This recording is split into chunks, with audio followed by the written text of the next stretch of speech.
Hey, so there's a few times that you might want to put together a bit of a post with a call to action on Facebook, and all these platforms have different nuances, and so I thought I'd show you a little bit of a DM tactic, stroke doing things a little bit faster.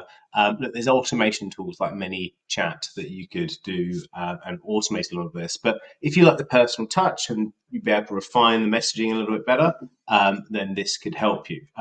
So what the problem is when you do a post like this, so for example, I did a post around different AI tools that I've launched, and I asked people to type the word AI tools below, and then I'll send it over to them. So post has done well, lots of leads that are coming in, which is great. But obviously I've got to now work through these leads, because if it was on ManyChat, then it could automatically do this. So check that out. But if you want to do it personally, because you want to have that personal touch and sort of tailor the message, then do this. Now, the problem is, if you're trying to go through this quickly, what you want to do is be able to grow the engagement. Plus, you might not be able to do this in one hit. So you want to be able to go back to where you've left off. So for example, here, you can see Laura, then I've messaged here, and then I've told her on their way, and a kiss on that one because I know Laura well. And then Sean here, in your DM, right? So little messages. Now, why do I do that? Because I want to get the variety, and this is not something you could automate. I want to get the variety of message going back to show Facebook that, one, I'm replying to these people. Two, that doubles the amount of actual engagements and comments on the posts. And actually, I'm going to triple the amount, because I'm not just going to do it. I'm going to like, and I'm going to then DM, comment. So I'm going to like and comment. So like is an engagement and a comment, and I've comment back on that. And then some people go and comment back again saying thank you or got it. And then that creates another one. So you kind of get 4 engagements for the price of 1, which of course, when you look at a post, when you're seeing this, 31 people liked it and also 47 comments and 2 shares, that's the algorithm doing its work. And the more of that happens, the longer the tail, the longer the life of this post is going to be. So actually doing this sort of work manually, as opposed to just using an automated bot, will give you that extra legs. And of course, I know a lot of these people, and so it helps me to create the conversations.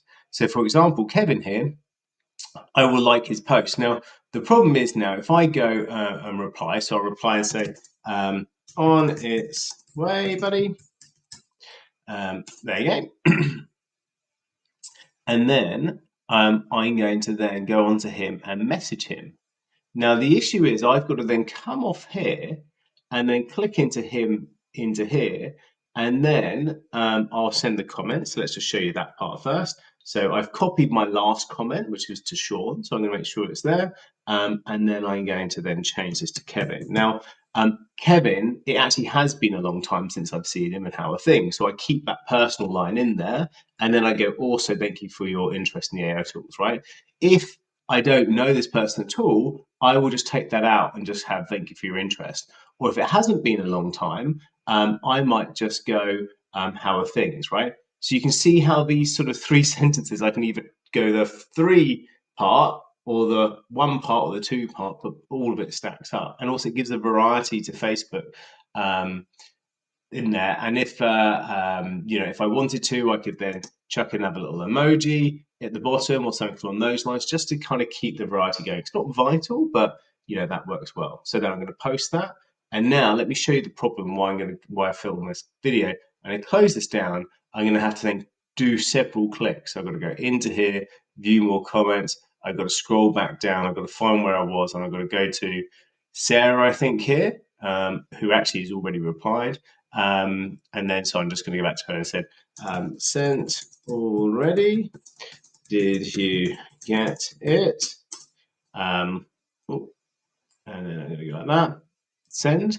Right, and now I'm into my next one here. So Gareth, so you can see that it takes a little bit of time to do that. So what I'm going to show you is actually the better way of doing it. So I'm going to like it, and actually sometimes if they say something funny or what have you, I'll try and use a different emoji, but I'll like it.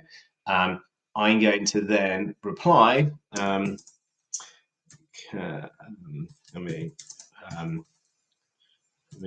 to your DM now. right? And then I'm going to then, instead of actually going to click this message here and coming off this feed, I'm going to right click and open him in a new tab, and I'm going to do it in this new tab, which means wicked, okay, which means I don't have to then reopen stuff, right? Or what happened there. Okay, then we go there. Uh,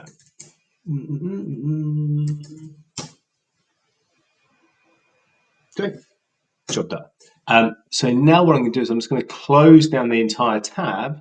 That was the tab from before, and then bam, I'm straight back in. So you can see how that's faster by just opening and doing right click. So sending now, and then finding this person, right click, open new tab, and then message straight into here and do it this way. It just works so much better. This person we haven't spoken to before, and I'm not sure, so I'm just going to then do as I said, which is take the whole piece down. Yes, yeah. Lovely, thank you, and then paste. Double check their names, because there's nothing worse than spelling someone's name wrong. And then again, exit down, and I'm back into the next one, right? So that's it. Just want to show you that. It's a nice way of doing it quickly. This is great. And also where we're pointing people towards, note that the URL that I'm actually sending to someone is a URL where they have to sign up for stuff, right? So this is another tip. So if you are going to be doing this sort of strategy, this URL here, instead of just sending them straight to the ebook or the swipe file or giving them a package, send them to somewhere nice and simple that they need to put their name, email, and phone number in. Why do we do that? Because then I don't want to have to do a data input to put them into my CRM. I can put them straight into my CRM. It can then trigger a set of emails that will then start to give them the value. Plus, it can trigger tasks for my team to then follow them up, put them into calls. So there's a whole strategy that happens after they fill this in. And of course, they're also granting permission for me to then continue to message them because they're signing up for a weekly thing. Therefore, I have permission to message them at least weekly, right? Cool. All right. Big love. I hope that helps, guys. Take care.